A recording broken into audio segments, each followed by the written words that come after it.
గోదావరిలో కనిపిస్తుంది చూడండి, అక్కడికి వెళ్తున్నాం. ఈ సైడ్లో అక్కడ కనిపిస్తుంది కూడా హనుమాన్ టెంపులే. ఇంకోటి ఆ లొంకలో ఉందంట. ఈ వంతెన లేకముందు గోదావరి నుంచి వెళ్ళేవారు.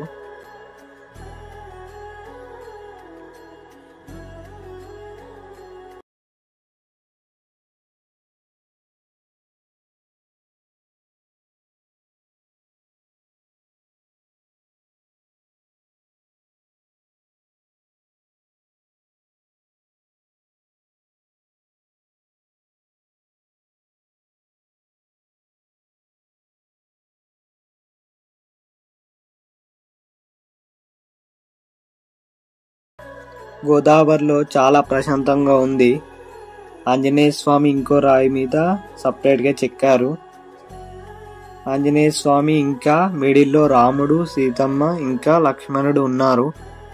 శివలింగం కూడా ఉంది. ఈ ఫోటో చూస్తే ఏమర్థం అవుతుందంటే రాముడికి పట్టాభిషేకం చేస్తున్నారు.